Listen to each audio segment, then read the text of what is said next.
물은 아래로 흐르고 죄는 뭉칩니다. 특성이 있어요. 집단의 죄도 뭉치고요, 개인의 죄도 뭉칩니다. 오늘 본문에 바벨탑, 사람들이 모여서 그 바벨탑을 쌓았지 않습니까? 바벨이라는 뜻 11장에 보면 나오고 있는데 이렇게 좀 흩어진다, 그런 의미죠. 신약에는 바벨론으로 나옵니다. 바벨 하면 히브리 말이에요. 신약에는 헬라 말로 써 있으니까 바벨론, 그래서 바벨탑이라든가 바벨이라든가 바벨론 다 똑같은 단어입니다. 그런데 이 바벨론은요, 가만히 보면 어떤 한 인물이 중요했다는 것을 알 수 있습니다. 다른 본문을 한번 참고해야 되는데 한 앞장이죠. 창세기 10장, 창세기 10장 8절부터 10절까지 읽어보면 11절까지 10절까지 읽어봐도 되겠네요. 8절부터 10절까지 우리 같이 한번 읽어봅니다.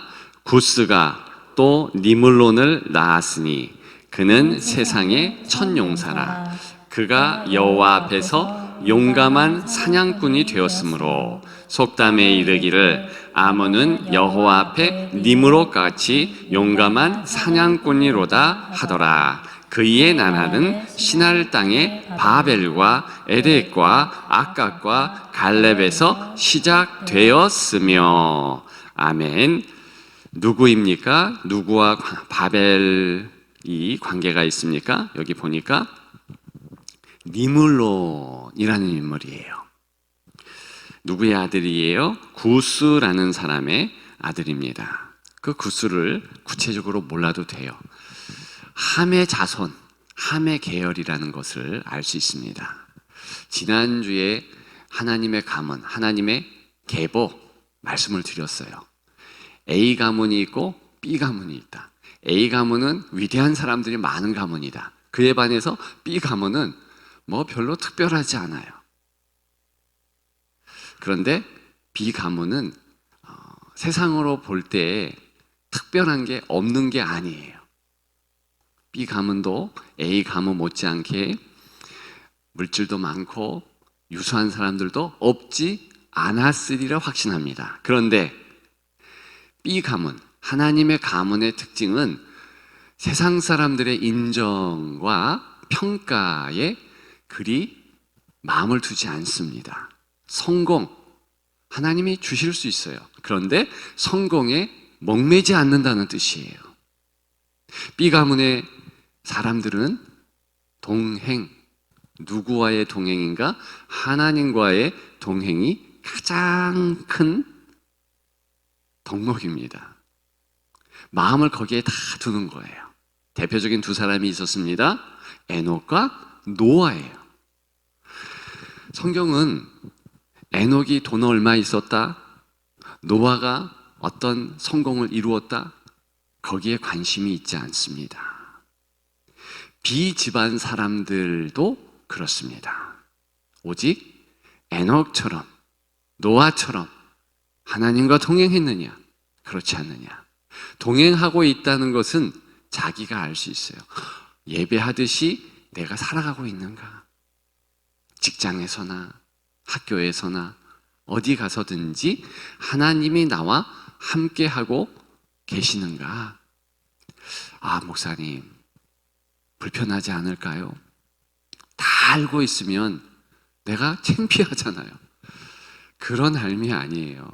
부모는 자녀를 본인보다 좀 더 잘 압니다. 갓난쟁이일 때. 그렇다고 해서 갓난쟁이 때 행했던 흉을 부모는 그거 가지고 뭐라 그러지 않잖아요. 다 이해하잖아요. 하나님 아버지께서 우리를 붙잡고 인도하시는 부분이 그거예요. 다만 좋은 자녀는 내 아빠가 계시다, 내 엄마가 계시다, 그거 알잖아요. 똑같은 방식으로 하나님은 우리의 아버지이시기 때문에 알고 품고 사랑해주고 눈길 주고 손길 주고 발길을 돌리고 있다? 그거 기억하기를 소망하시는 것입니다. 비즈만 사람들은 그런 하나님을 아침부터 저녁까지 느끼는 거예요. 부수적으로 성공을 주시면 감사하고 안 주셔도 괜찮다. 나는 하나님으로 족하다. 자, 홍수 전에 이 하나님 집안이 흥황했습니다. 홍수가 있었습니다. 홍수 후에 하나님 집안, B 집안이 흥황했을까요? 예, 흥황했지요. 그런데 세상의 관점으로 보면 그런 모습은 아니에요. 오히려 A 집안 모습이 더 부각이 됩니다. 그게 바벨론이고 그게 특별히 니므론이 이루어 놓은 세상이에요. 그리고 아쉽게도 망한 줄 알았던 A 집안, 즉 세상의 관점으로 세상의 노력, 세상의 성공에 올인하는 그런 가인의 후예들이 없어진 줄 알았는데 또 나타나는 거예요. 다른 이름으로 함의 집안으로. 그런데 그 대표 주자가 구스의 아들 니므롯입니다. 그를 이런 식으로 설명하고 있지요. 용사라. 세상의 첫 용사다. 조금 풀어서 용감한 사냥꾼, 그런 의미라고 말씀을 드릴 수 있겠습니다. 그런데 이 용사다, 용감하다, 이 표현이요, 우리가 읽은 짧은 절수에서 3번 이상, 3번 나오고 있습니다. 용감하다, 용감하다. 영어로는 mighty하다 그렇게 나오고 히브리 말로도 그 mighty에 가깝습니다. 능력이 있다 그거예요. 그냥 용감해서 마음이 그래서 능력은 없어서 하루 강아지 범무서운 줄 모르는 그런 상태 아니고 능력 자체가 있다는 뜻이에요. 힘이 있다는 거예요. 따르는 이들도 있는 것입니다. 그런데 첫 용사다 그랬어요.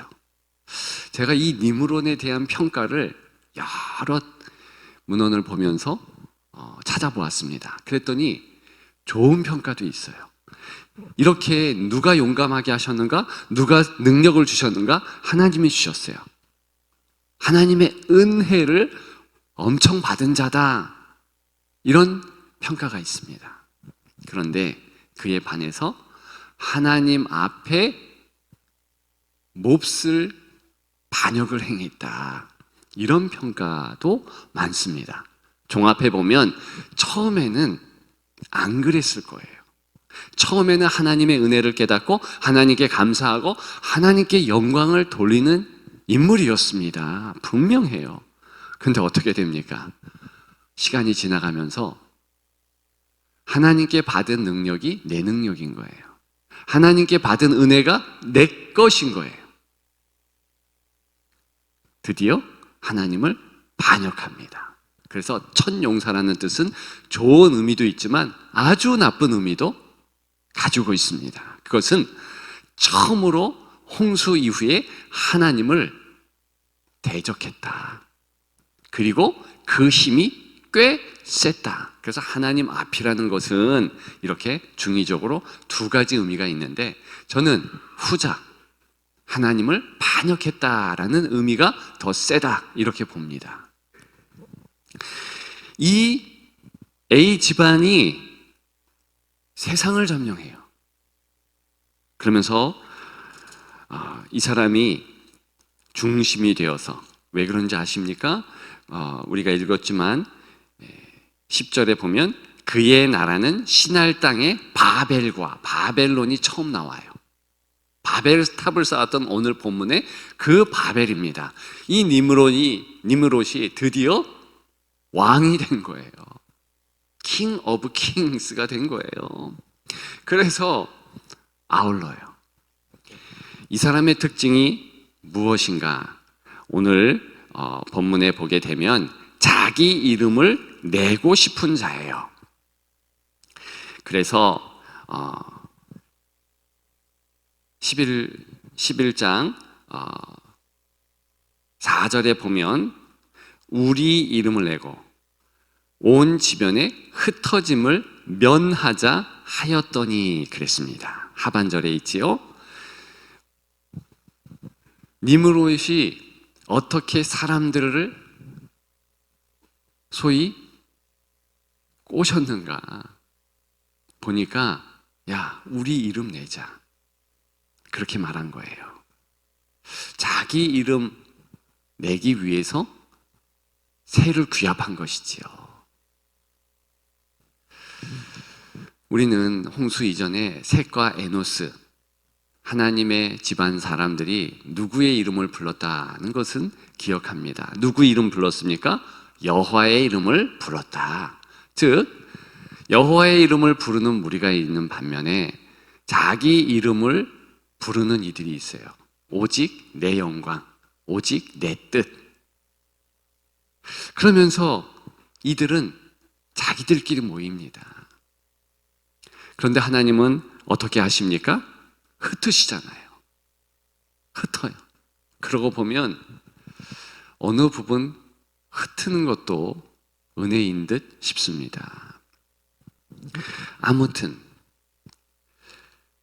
사람은요, 죄된 성향을 가지면 자기 이름을 높이고 싶고, 그리고 그렇게 성공하면서 자기 이름을 꼭 역사 가운데 동시대 사람들 마음속에 이렇게 새겨지기를 원합니다. 입심양면하고 싶어 하죠. 그게 나쁜 것이 아닙니다. 중요한 것은 거기에 올인한다는 것이며, 그리고 점차로 모든 모임의 성격이 그렇게 변한다는 것입니다. 이것이 죄는 뭉치는 특성이에요. 그럼 어떻게 되는가? 하나님도 대적합니다. 자기들이 하나님인 듯 행동합니다. 조금 본 모습 아니겠습니까? 요즘에 사람들의 모습을 보면 그런 것 같아요. 요즘 나오는 영화 가운데 아바타라는 영화가 있어요. 1편이 나왔고 이번에 2편이 나왔는데요. 3시간이나 됩니다. 보기도 힘들어요. 약간 나이 든 분들은 이 집중력이 떨어지는 그런 레파토리이긴 한데 현란하게 애니메이션으로 또 사람들이 실사로 이렇게 등장합니다. 굉장히 볼거리가 많이 있습니다. 그런데 그 영화를 보지 마라 그런 뜻도 아니고요.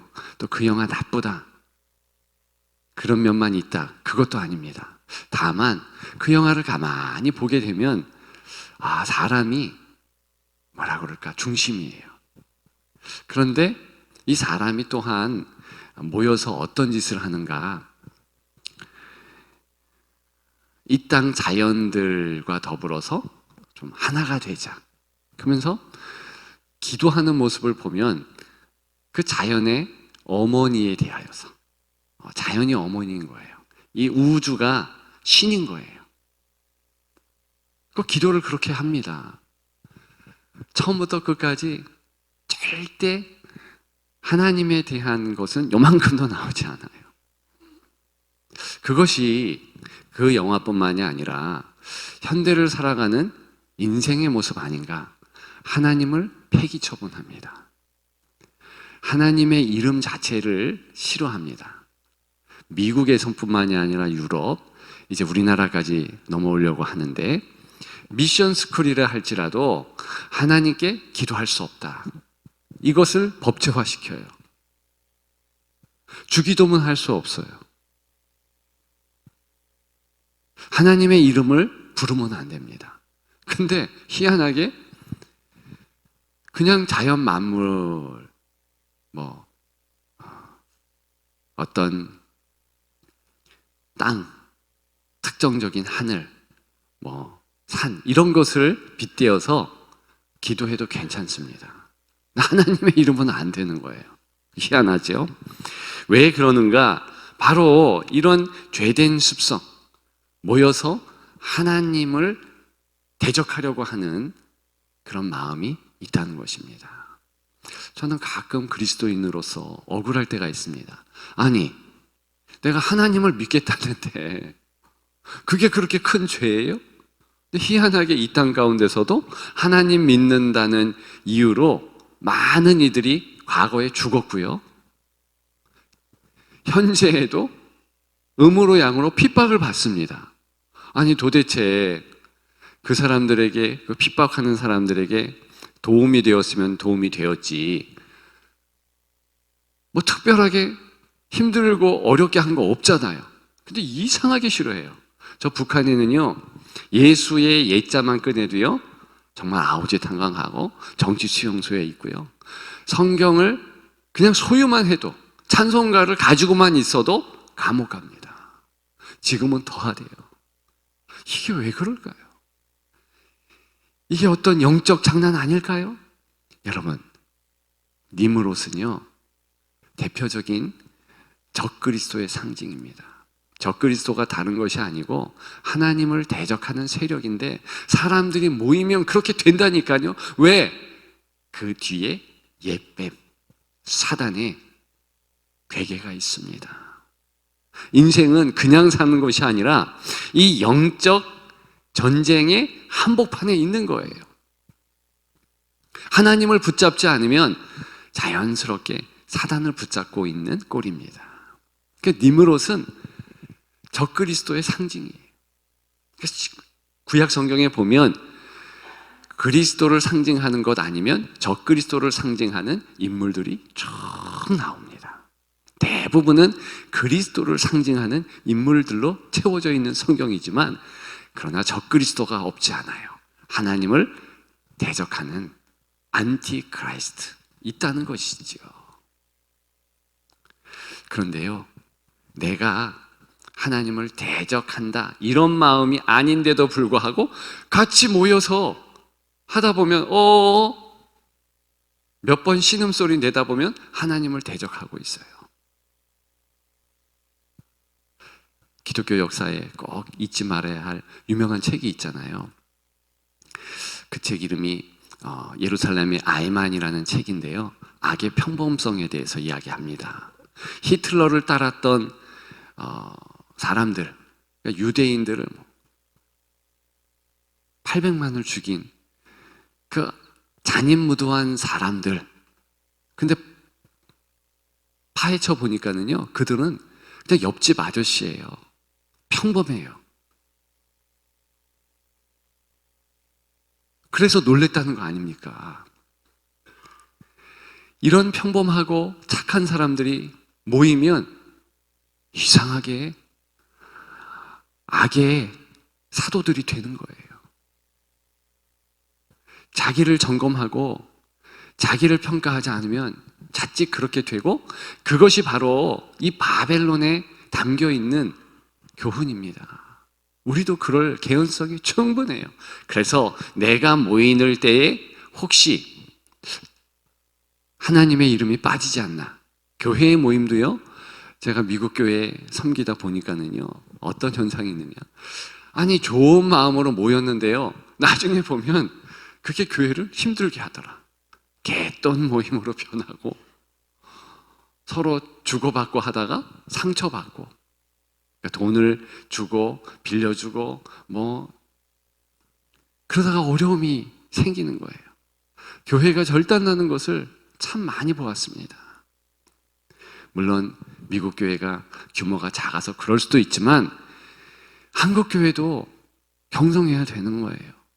하나님의 이름, 예수 그리스도의 이름을 높이기 위해서 모이는 거 아니라면 변질될 수 있다.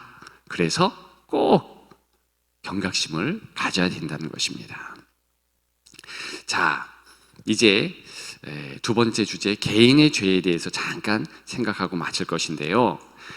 이렇게 집단의 죄가 있지만 오늘 이 바벨의 교훈은요, 개인의 죄도 지적하고 있어요. 지금 사람은요, 이 바벨탑을 스스로 혼자 쌓을 수 있습니다. 어떻게 죄 짓는 사람이 되는가? 그것은요, 이제 처음에는 별 생각 아니에요. 아니, 내 남편이 교회를 하면서 다른 여자 만나는 거 아니야? 슬쩍 이렇게 지나갈 수 있어요. 그런데 시간 지나가면서 맞아, 확실해. 내 아내가 혹시 교회를 하면서 그런 거 아니야? 이상한 행동하는 거 아니야? 집에 물질을 다 교회에 바치는 거 아니야? 이런 스치듯 지나가는 그런 생각들이요, 횟수가 많아지고 강도가 세지면서 확신으로 옵니다. 이게 바벨탑을 쌓는 거예요. 근데 사람은 그런 경향성이 있습니다. 루터가 그런 말을 했지요. 제비가 머리 위로 날아갈 수 있다. 그런데 내 머리 위로 제비집을 짓게 할 수는 없다. 그냥 생각이 지나갈 수 있어요. 그냥 놔두세요. 주여, 이런 생각이 듭니다. 인도하여 주옵소서. 물리쳐 주옵소서. 그런데 이 사람은요, 한 날 한 날 지나가면서 밤에 다른 생각을 하는 거예요. 골몰하는 거예요. 어제 목사님이 저 얘기 했는데 나 들으라고 한 얘기 아니야? 저 집사가 이런 얘기 했는데 나를 콕 집어서 저런 표현한 것 아닐까? 혹시나 그랬다 치더라도 기도하고 또 기도하면 하나님께서 그거 아무것도 아니도록 없애주십니다. 그런데 그게 아니고 그걸 생각하는 거예요. 그 새끼를 까게 되는 거예요. 마치 바벨탑처럼 쌓고 또 쌓는 거예요. 그럼 어떻게 되는가? 이제는요, 하나님도 돌이킬 수 없어요. 만일 예수 그리스도께서 회개하라라는 그 말에, 화이슬진저라는 말에 바리새인들이 회개했다면, 예수님이 바리새인들이 정말 싫어서 그 얘기 했을까요? 정말 싫은 사람은요, 그런 말도 안 합니다. 얼굴을 돌려요. 예수님은 사랑하기 때문에 그 사랑의 표현으로 회개하라고 화이슬진저 했는데, 이 사람들은요, 저 사람 봐라, 저런 식으로 얘기하네. 하나님의 아들인 예수 그리스도조차도 쌓고 쌓아서 십자가에 달아 죽여버리더라고요. 그래서요, 여러분 죽으려면요, 그렇게 오해 살 말을 계속 하십시오. 비난 계속 하십시오.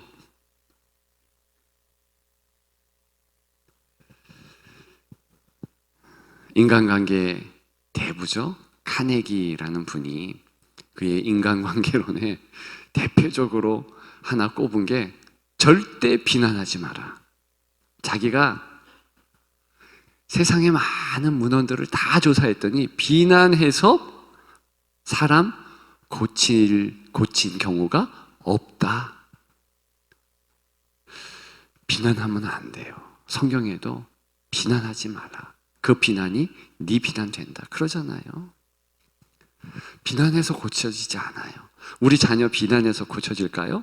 지적질해서 고쳐질까요? 제 경우를 보니까 그게 아니더라고요. 그냥 어머니가 사랑해주고 또 사랑해주고, 이해해주고 또 이해해주고, 품어주고 또 품어주니까 그냥 어머니 그러면 눈물이 나오는 것이고 그것 때문에 돌이키는 거예요. 어거스틴의 어머니 모니카의 기도를 우리는 알고 있습니다.